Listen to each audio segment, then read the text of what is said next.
Palestine Journalists Union condemned the murder of at least 166 media workers in the occupied territories over the past year.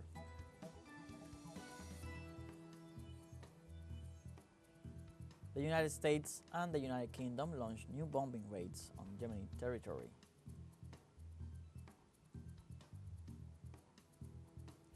And in China, the central bank reported that the yuan gained more than 20% in gross cross-border trade during the first 8 months of 2024.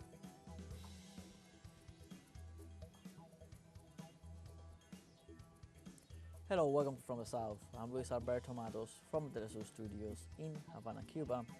We'll begin with the news.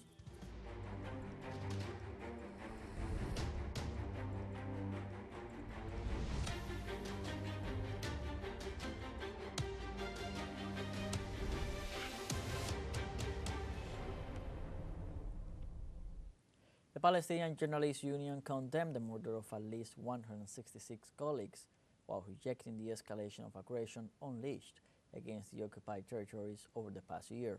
The union reported at least 185 crimes committed by the Tel Aviv regime against press during the month of September. Meanwhile, the Prisoners Club revealed that more than 60 Palestinian journalists are illegally held in Israeli prisons.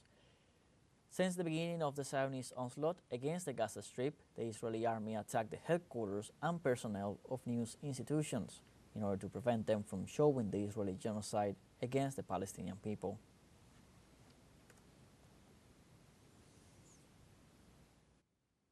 Israeli forces killed more than 740 civilians, including at least 163 children, over the past year in the occupied West Bank.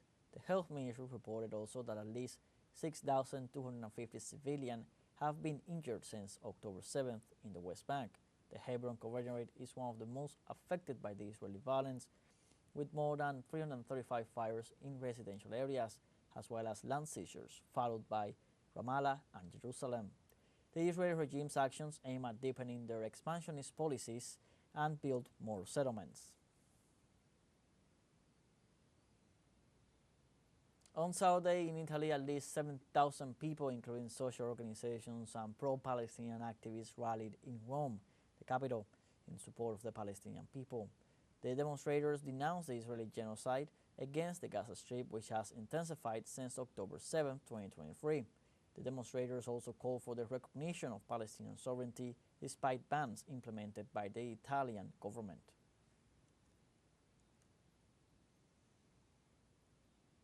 Meanwhile, in the United Kingdom, hundreds of citizens have mobilized in the city of London in support of the Palestinian people, almost a year after the Israeli genocide in the Gaza Strip began.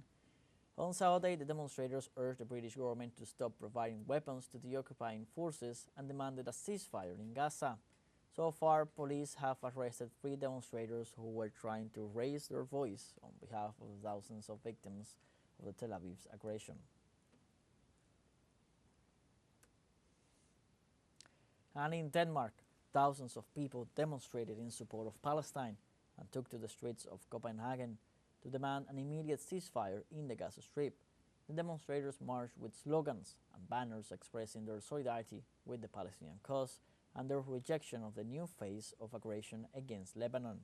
Tensions in the Middle East has escalated following the latest Israeli attacks on Beirut and the assassination of Hezbollah leader Hassan Nasrallah.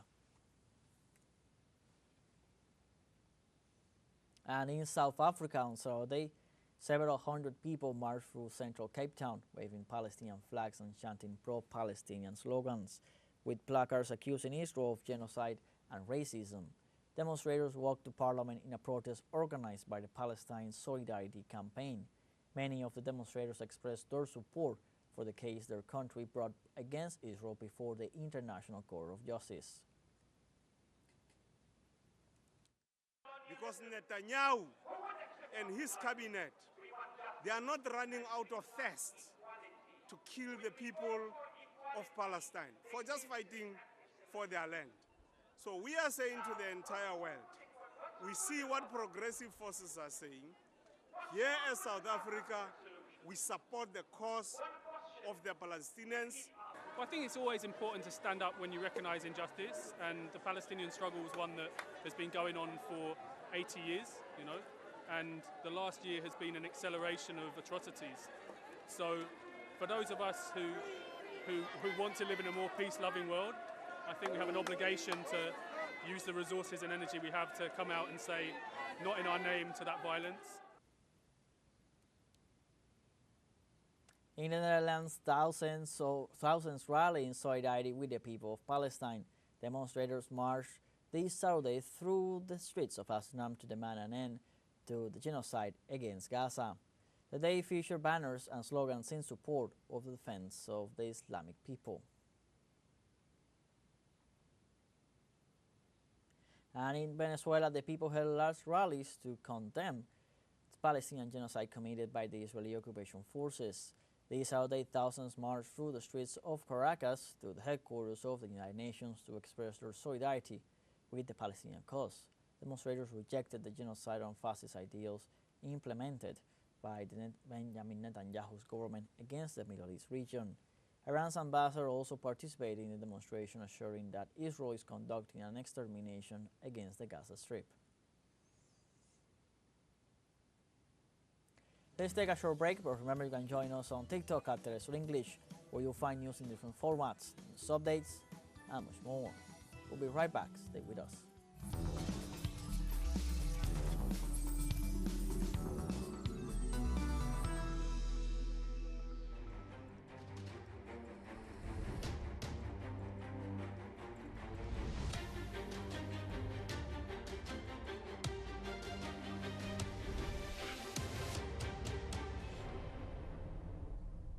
Welcome back.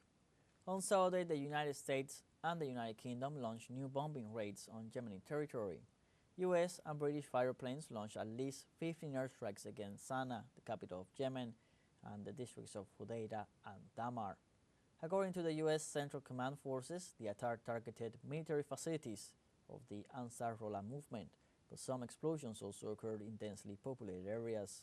On Friday, the U.S. had already launched 4 strikes on the port area in western Yemen.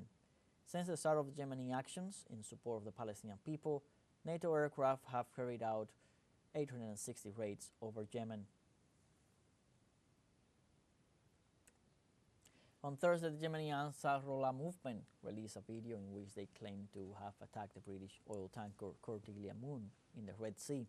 The group's leader, Abdul Malik al-Houthi, said that they have attacked 188 ships and tankers belonging to Israel, the United States, and the United Kingdom in support of the Palestinian people since November 2023.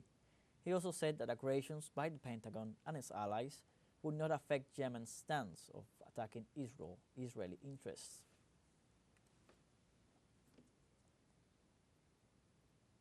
And on Friday, Yemen staged a massive demonstration in solidarity with the Palestinian and Lebanese peoples. Thousands of people gathered in Sana'a, the Yemeni capital, to pay tribute to their brothers and sisters in Palestine and Lebanon, while condemning the Israeli regime's constant aggressions.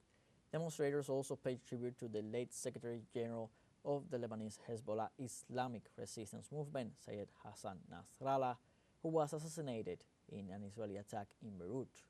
Also on Friday, similar demonstrations took place in Jordan, Bangladesh, and the occupied West Bank. The Zionists should know that the forces of the axis of resistance will not be defeated. As the Master of Martyrs said, if we are martyred, we would have won, and if we survive, we will be victorious. This is the truth the Zionists must understand. We will not be defeated and we will be victorious. In Syria, President Bashar al-Assad received the Foreign Affairs Minister of Iran, Abbas Araghchi, to discuss how to stop the Israeli offensive in Lebanon. The Iranian diplomat arrived in Damascus on an official visit to strengthen bilateral ties, in addition to evaluating and finding strategies to confront the onslaught of Israel. Araghchi affirmed that the only solution to stop the war is to stop the assassinations, the bloodshed of innocent people, and the return of the lands occupied by Israel. President al-Assad, on his speech, pointed out that Iran's attacks on Tel Aviv in defense of the Middle East is a strong lesson to dissuade the enemy.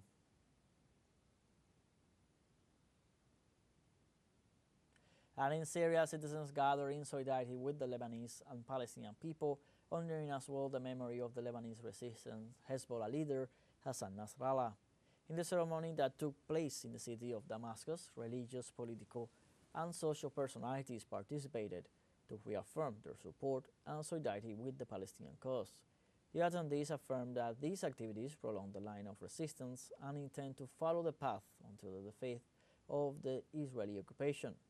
Additionally, they highlight the hundreds of demonstrations around the world as an expression of solidarity with Lebanon, Palestine, and Hezbollah. We have a second short break coming up, but before we invite you to visit our YouTube channel at teleSUR English. There you'll be able to rewatch our interviews, top stories, special broadcastings, and more. Hit the subscribe button and activate the notification bell to stay up to date on the world's most recent events. Final short break, don't go away.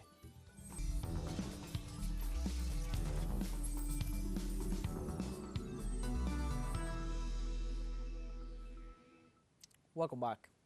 China's central bank reported that the yuan gained more than 20% in cross-border trade during the first 8 months of 2024.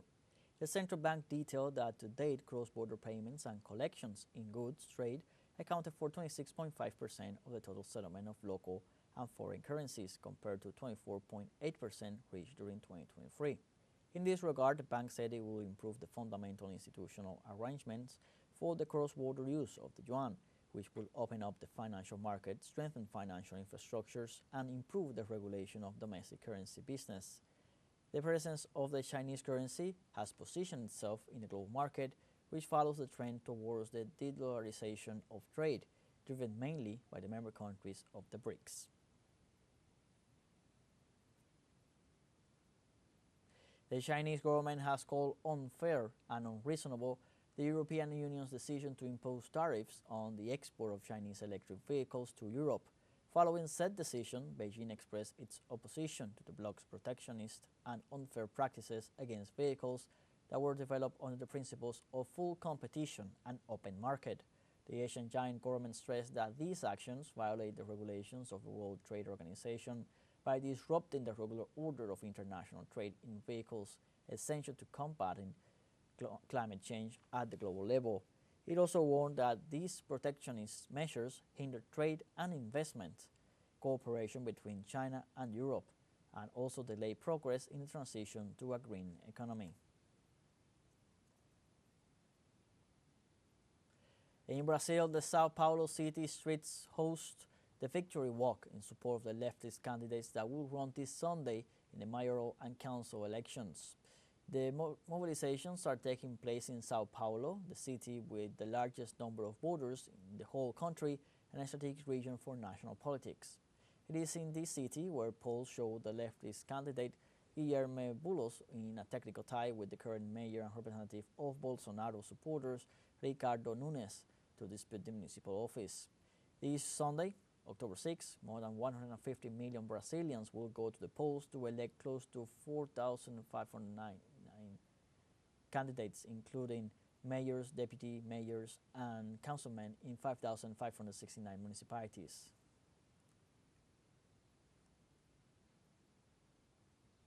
And one of the most interesting of Brazil's over 5,000 municipal elections happening this Sunday, October 6, is taking place in Pernambuco, where the leader of the Shukuru indigenous nation is running for mayor.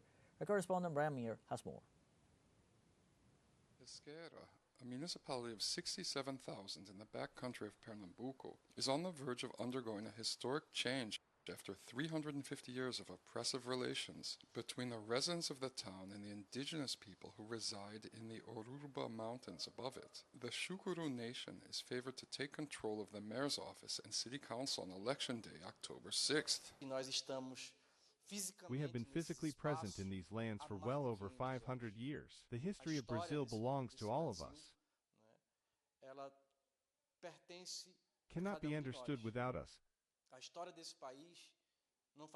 The original inhabitants of this land called Brazil. Who doesn't know this? Yet in the 21st century, we have begun to achieve many victories, taking on a role of leadership. alcançando muitas vitórias. that matches the size and importance of this state and this country. Nesse estado, nesse país.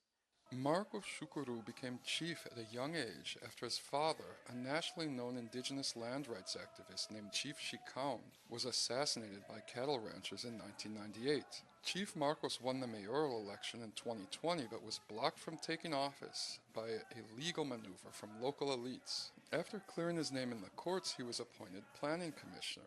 And if he wins on October 6th, will be one of the first indigenous chiefs to ever hold elected office in Brazil. I think our town will change for the better, because he is proposing a lot of marvelous projects, and he deserves it. It's an issue of justice, because the first time he won they didn't let him take office. So if he wins now, it will be justice for him and for all of us who elected him. On October 6th, residents of all 5,665 municipalities in Brazil will come out to the polls to choose their new mayors and city councilors.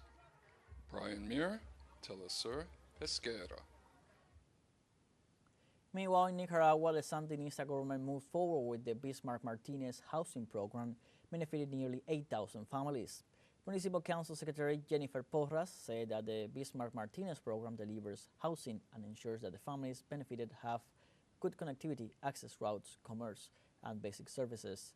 The official also emphasized that the country will maintain relations with China and continue on a national program for the construction of 15,000 homes.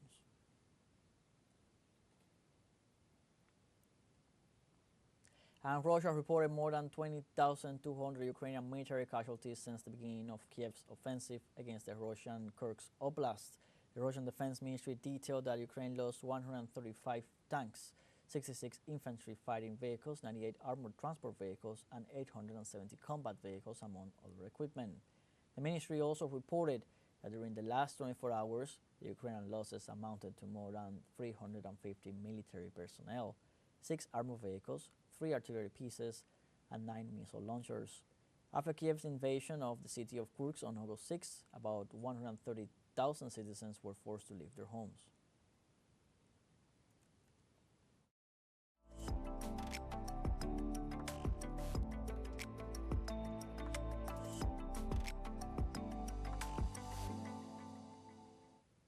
And in Korea, the Seoul International Fireworks Festival will be held on Saturday, October 5th at Yeouido Hangang Park. The annual festival, hosted by Hanwha Group, will take place over the Han River near Yeouido and Icheon Hangang Park, drawing an expected 1 million people. Han ordered relevant government agencies, including the Ministries of the Interior, Culture, Industry and Health, as well as the police and firefighting agencies, to make utmost efforts for crowd control, such as by establishing an emergency contact system for use during emergencies and accidents, separating entrance and exit ways, installing safety barriers, and securing emergency exits. There were a few moments that reminded me of like the galaxy, like space-wise, and like the universe, and I really like that. Like, I don't know, it gives me the vibe that we are like, there's so much more than this, and it's just beautiful. I love that. The most memorable scenes were the large bubbles with big circles drawn in various colors, as well as the hearts and writing, which left a strong impression. We have come to the end of this news brief. You can find these and many other stories on our website, telesurenglish.net. So join us on social media, Facebook, X, Instagram, Telegram, and TikTok. For TeleSUR English, I'm Luis Alberto Matos. Thanks for watching.